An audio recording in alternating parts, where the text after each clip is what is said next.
Hello, my name is Ryan Haber. I'm the CEO and a lot of other things, as we were just discussing, at Catalyst Marketing Agency. And this is my younger compatriot, Peyton Robinson. She is the Director of Content and Social Media at Catalyst Marketing Agency. We are an integrated marketing agency, HQ'd in Seattle. Welcome to The Divide. This is a new podcast, probably about half an hour. We're going to be chatting through some of the hotter topics in marketing right now from two different perspectives. One of them is my experience as a 20-year veteran in the marketing agency and having seen a lot of change in that time. And then Peyton's sort of experience coming in on the younger side of it from a Gen Z perspective and really understanding sort of how these trends and hopefully meeting somewhere in the middle to understand what can be pulled out of everything that's been and what's the trends that are sort of repeating themselves and what's actually a net new product and what marketers can take from some of these lessons and apply towards what's happening now and get into some of the gorier details of those conversations. We're going to be hitting a new topic each week. So yeah, Peyton? Yeah, I think I'm ready to just get into it. The first one we want to talk about email marketing. When we were sort of writing down the list for what we wanted to chat about on this first podcast, I had been hearing from a lot of clients about email marketing and sort of what that everybody does some of it, but it's mostly, for as much as the digital ecosystem has evolved, email marketing has evolved fairly little over the years. My church is still sending out the same 5-part mailer that they've been doing for the last 20 years, but with recent changes in social media, which is sort of a sister project to email, people are coming back around, clients on our side, and saying, hey, is it possible to build some of the community that we found on social in this email marketing space, reach the same potential clients, customers in the same type of way? So there are a lot of elements to that conversation. So we wanted to try to break it down and get into it a little bit. So as we're talking about this email marketing renaissance, it's interesting because first of all, email never really died. And I think a lot of businesses put social media in the front seat and let email take the back seat and said, email doesn't work for us. Email just doesn't work for us. And I think a lot of it comes down to taking a hard look at what's actually going in your emails and does email not work for you? Or does your strategy not work for you? Because I think that's part of what's happening here is social is not working for some businesses based off of a million different factors that we can go into. But there's something to be said about, okay, well, going back to email, if you're doing the same thing you did before when email didn't work for you, the results are going to be the same. And I think that key component is this community-focused approach to everything you do in marketing. Right. We used to talk about that a lot during when omni-channel first became a thing. It was a big deal to be sending on 4, 5, 6 different channels at once. But email had become, there's certainly plenty of Nordstrom and the like sending out sort of e-commerce mailers, which I think for the most part, no one's going to disagree. Those things tend to do their job out blindly. It's all automated. I think when it comes down to this more purposeful, I'm going to send out a monthly communication to the people that I'm maybe not talking to or in social who are not there. What does that look like, right? And I think oftentimes, like I said, back in the day, people used to send out, blogging was all the rage, in the early 2010s. And people were just sort of stumbling onto this idea that Google liked fresh content. And people would sort of create these 5 blogs and they would link out to them. And a lot of that is really what's changing in this ability to say, are people actually paying attention? Are they reading through these things? And when it came to a lot of those, what you find out is once you sign up for a lot of these lists, and these days you're signed up for lists you've never even heard of, you're getting 10 or 15 of these days, and it's just, if nothing else, it almost shuts you out before it even lets you in, right? You've got this email from the same company or the same group that you're in 7 times. You've never opened any of them, never mind clicked through any of them. And the question is, if I have a very limited amount of bandwidth in my life, am I going to have the time to sit down and look through that email, parse through the information, see what's of value to me? Or is it something that I'm going to get the thing that I need out of it, and I'm going to get out of here and then go on to the next, right? And I think that the community issue is sort of broad. Most people say, well, people aren't going to build a community around being an auto shop, right? What am I going to do? Email them about auto products every month? No, but you have a great opportunity to build a car around car lovers, right? I think people think their content always has to be selling something, and it really doesn't. Yeah, I would actually say the opposite. I think if the only goal of your email is to sell something, then you're doing email wrong, because it doesn't work. There was a time where that probably did work before I was in the business, but as long as I've been doing this, which is 2017, there's never been a time where emails worked when it was just, again, selling something. Yeah, maybe if you're Nordstrom and you have a sale, sure, I'm not saying that doesn't work, but there is so much untapped potential in going further than that. And again, it is probably a little bit more work to say, hey, okay, we have to do something other than just slap an offer on an email and send it out. But the reward the return back on what you're doing is creating a community of people that are really interested and ready to see your emails. And when it's time to buy something, they're there. They'll receive those emails too. Right. I think the big question that we tend to get from clients these days, and those we talk to, is sort of like, okay, how do I do that? Right. And the interesting thing is that if you talk to Rand Fishkin and a number of other people sort of that have formerly been on the SEO sort of click heavy side, you need to get back to your website. A lot of them are sort of turning on their heels right now and saying like, no, this idea that like we want to own our users, we always need to get them back to our website, hasn't worked for a while, and it's going to start working even less when we talk about things like generative AI. So when we're sending out these emails, the idea here is that we need to bring people into the email and deliver the content directly within the body. If we think about things like zero-click marketing, we're really trying to do the opposite of getting somebody to click through. It's getting somebody to engage with you enough times and get value out of the thing that you're providing. The sort of thought process is the same, but I think this idea that like you didn't go through this, but especially in the mid 2000s, digital marketing came around. We started, Google Analytics came out, and all of a sudden we could measure every single tiny point that somebody hit on the way to buying the product, right? And we became very enamored of it. It was like walking to a CEO and like they literally didn't care about anything else except for what that funnel looked like and how many clicks you had going all the way down. And you still see echoes of this, right? We'll get them to call discovery calls with clients. They're like, okay, yeah, I want to see. I had 1,000 here and 500 here and 10 here. And the further into that we've gotten, the more we've been like, well, fuck, none of it works this way, right? Yeah. The path to purchase zigs and zags all over the damn place, right? We turned it into a flywheel and a funnel and 17 other shapes to make this make sense. But the fact is, it's really, it's about building sentiment within the body of the email. Or with social or any other platform. Yeah, I would say one easy way that I've explained this in the past is all of your marketing channels really are serving as the billboard on the side of the road. People see it, they resonate with whatever value you've provided. It was funny, it was entertaining, you provided some insights that were informative. And when it's time to make a purchase, when it's time to schedule a demo, when it's time to check out a new auto shop because your car broke down, you remember that one. You remember the one that made you feel something, whether it was funny, whatever it was, you remember it, and then you'll go ahead and convert into a customer, into a lead, whatever, the business is obviously B2C or B2B, but that's really what it comes down to is like, these are just touch points. Every single marketing channel is just a touch point to reaching that consumer for a split second, getting their attention for a split second and making them feel something for just a second and then letting them go. There's a practical question and there's like, okay, so then what do I put the body of my email? The thing is, instead of 5 different blogs, making people click through to those things. We've seen, like I said, going back to the zero click thing, we've seen you just put the blog right in the body of the post, right? Or some valuable part thereof. Really need that click to get people back to the thing. Stop talking about 10 different subjects. Let's talk about snackable. Let's talk about 5 to 10 paragraphs of one particular subject with an action item at the bottom that allows somebody to go do something that day that puts the thing that you're telling them to do into action, right? And sure, drop a link at the bottom of that email, but it's got to be value, value, value. And it's funny because the more you talk about this, the more you realize these are the exact same things we were talking about in 2010. You talk about people like Gary Vee, have you sitting in front of his wine bucket on YouTube. It was that guy did wine reviews for a solid like 3 years, right? Without asking for a damn thing. I think a lot of people have caught on to that.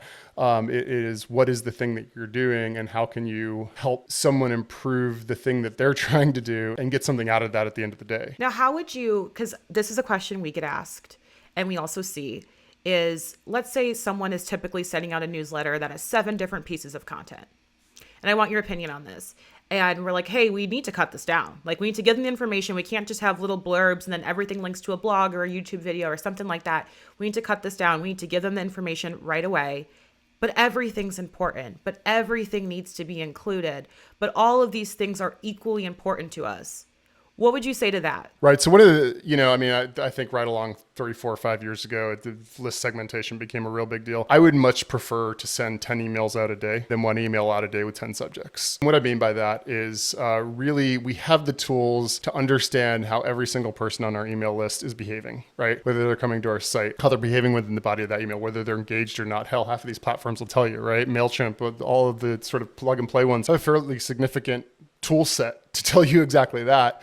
I would rather write 10, 500 word emails about a specific subject matter that somebody's going to be really interested in and open and be excited to read and share and really sort of push to a saved folder rather than automatically delete than I would, to send them one email a month with 20 different things in it, right? Yeah. Sure, you have news about your organization. You can append that to the bottom of each one, but really give yourself some breathing room in the middle of that email and send 5 or 10 of them out a week to the right audience. And I think your open rate is going to skyrocket. Yeah.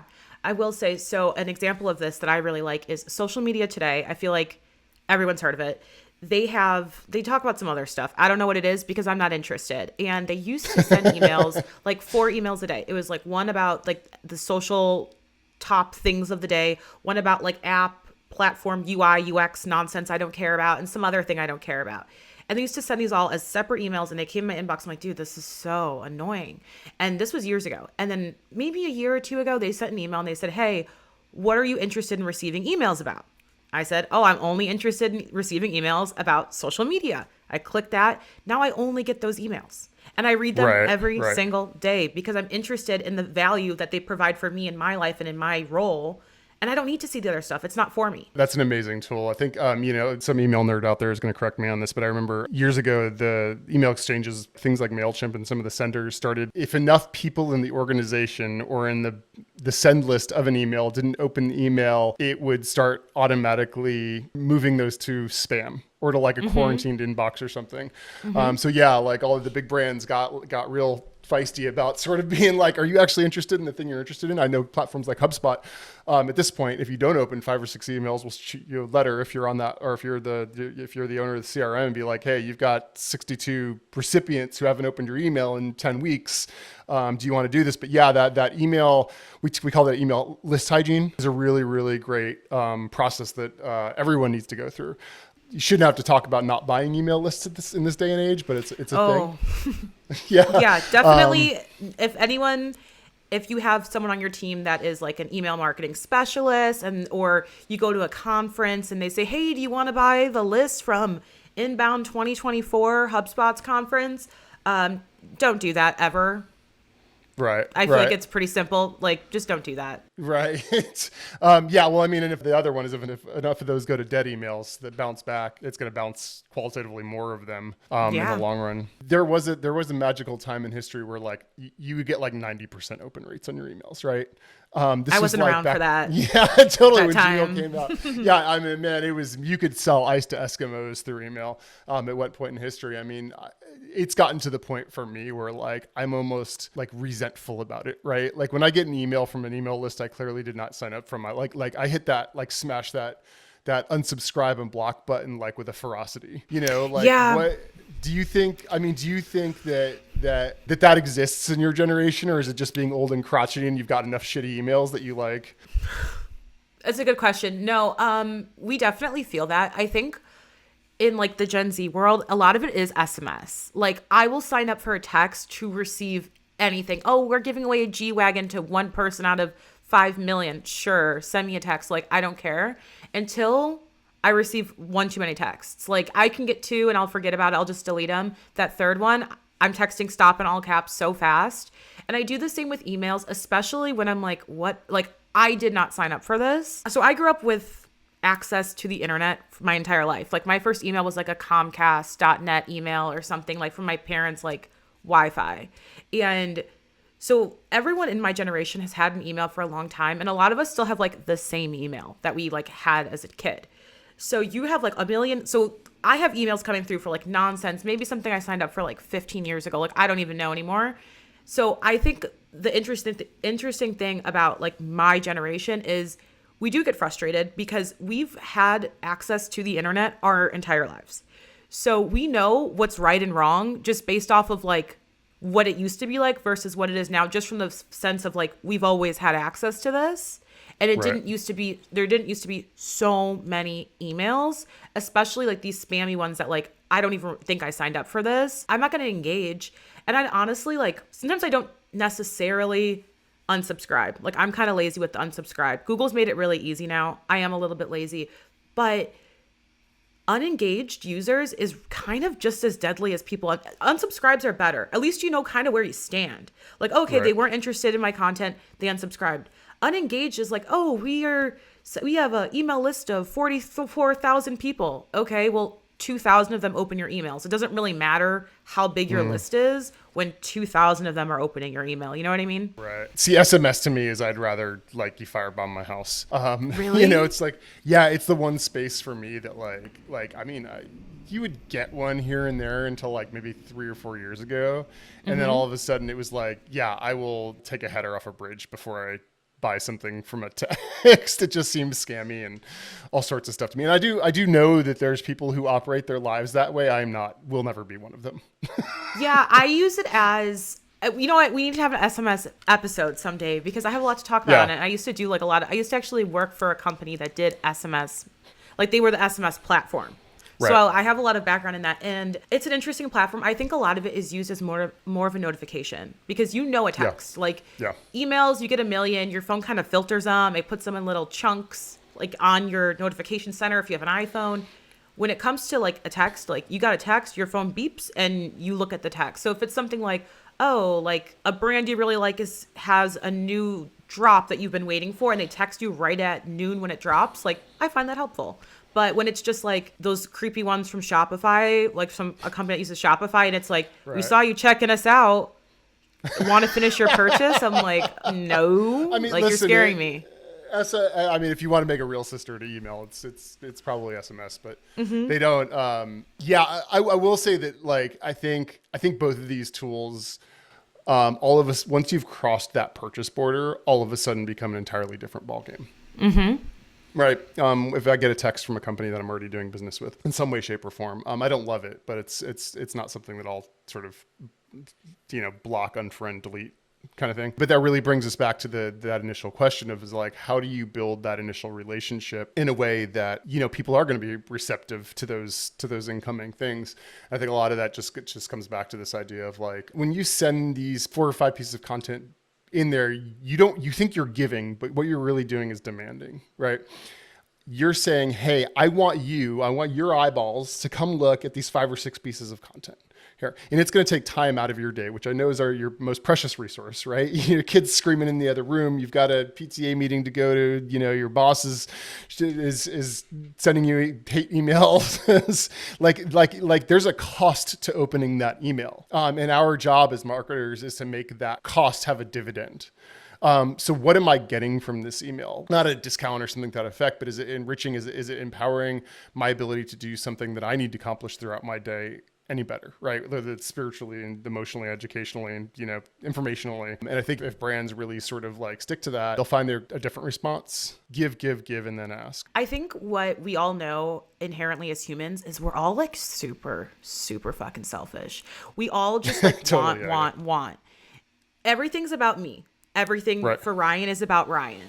So when I'm clicking on an email and you're talking about you, I'm lost interest. What does this do for me? And make it easy. Like I want to get something from this and then click out of this email. That's all I want. I want to just archive or delete. And the next one will come through and archive or delete. I don't want to have to take any crazy action to get the results that I'm looking for, which in this case is probably just some information, something to take with you through my day. Maybe there's you're a clothing company, but instead of just talking about a sale, you include some funny memes or trends for fashion. That's going to go a lot further than being like, hey, buy. I know you sell clothes. You don't need to remind me you sell clothes. I know that. Right. I think that's intensely difficult for some people. And it's something that doesn't come naturally, right? Especially if you've got a boss over your shoulder going like, we need to sell. We need to move, 100 widgets this week. The idea of saying, hey, how does... going along with everybody's selfish, right? So are businesses. How does this benefit us, right? How does us giving away our trade, what feels like giving away our trade secrets, telling people how they can get XYZ benefit us? And I think the answer is that for years I've compared email to like dating, right? Like people will send you one email and try to get you home, right? And that's not really the way any of this works. It never has been. This is what I was talking about when we say, it used to be you'd go through this path, and along the path there were check marks. And we know that it's never worked that way, right? We know that people build relationships with brands through repeated engagements, right? That may be one engagement every 10 minutes for the next 24 hours. That could be 10 engagements a year every year for the next 10 years until they buy something. So really focusing on that relationship and saying, how can, in a relationship, what am I giving to this person? How am I changing their day, making it easier, making them laugh, whatever the thing is? And that's really what's at that root of what we think of as advocacy, right? Yeah. When you go out there and you are just continually slamming people with value, right? Moz and some of the other SEO companies are pretty good at this, where you just get like a blog, but it's like, here's how your thing can do better. Here's how you, and it's really, they're giving away their stock and trade. They've got a couple of, $300,000 a year SEOs at the top of some of these companies, essentially telling people how to do the thing, right? But that's a relationship you build over time, and that relationship will take over a year to build, right? What happens though is you begin to see that entire hillside sort of sprout with flowers over time versus saying, I planted this bulb in the ground at this time. When is it going to come up? You sort of see a rising tide lift all ships, to mix metaphors. And then larger audiences begin advocating for your brand, right? Like if you provide enough value to people via these emails, here's what you should do about this, here's what you should do about this. And they're super snackable, consumable things that they're getting in their email box once a week, whatever it is. They're going to go out and start talking about that, right? Because then you've truly built a relationship with them. Then you're not asking them for something. They're going to go out and say, whether it's time for them to buy the software or not, they're going to be going out there and talking to other people about you. Hey, this is a great resource for me, right? Like even if they never click on that email to go onto your website, they have then influenced somebody else that came into their company and said, like, I don't know, but I've gotten a lot of value out of this. You should go check it out. So as a CEO, as a marketing leader, you may never see the click, right? It may be a ghost and it may come to you and through somebody signing up for your product. That's a much powerful way to grow a business at the end of the day than saying attribution modeling around like one click, one purchase. Just doesn't make any sense. Yeah. And I think that, we talk a lot, we talked at the beginning about, and we talk about this every day. Obviously I love social media. It's my passion. We talk about in social, something very similar. And I feel like this resonates with a lot of CEOs because they understand this in that channel, is that when we're on social media, we can't necessarily, we have some TikToks, let's say, or a reel on Instagram, and they're funny, they're silly. Let's say we're Duolingo and we're just that weird green owl. Love it's those an guys. owl, right? And that he's just like doing something super weird. Like, I don't even know how to, if you've never seen him, you have to see it because I don't know how to explain it. But there's something weird going on in this video and you're like, okay, that's weird. Like, watch. You don't think much of it. And I'm sure at one point their CEO was like, okay, why are we paying this team to like make these videos? There's no call to action. They don't tell people to download our app. They're just like doing their like thing. Duolingo is killing it right now. Like their app sales are insane. And like there's entire Wall Street Journal articles written around that about that company, exactly. The social media strategy there. Yeah. And they never asked for anything. And I think that, and we see that and we're like, okay, yeah, that makes sense on social media. Email can be the same way. Email doesn't have to be this thing where we're asking. The results come from people continuously receiving value and saying, okay, that resonated with me. I can't wait to get the next one. It's not going to go into my spam. I'm not going to unsubscribe. I'm not going to throw it in a folder that I'm never going to look at. The next time I see this, I remember last time this provided value and I'll click in again. Right. It's wild, man. You get a good email list, though. Those things will, I think people think of them as not being viral in the same way that social is, but if you get a good email list, it can be, right? You will certainly, I have had more than a few CEOs say, oh yeah, I get this email every morning from this company and I really buy into it and yada, yada, yada. So like, I think there is more opportunity for that than most people think about. Some of the new platforms out there, you talk about Substack or, Beehive or any of these other ones, they're really built around monetizing email, but I think they've become a little bit bigger than that, right? You have got sort of like the Shopify of emails. You've got people writing that they have sort of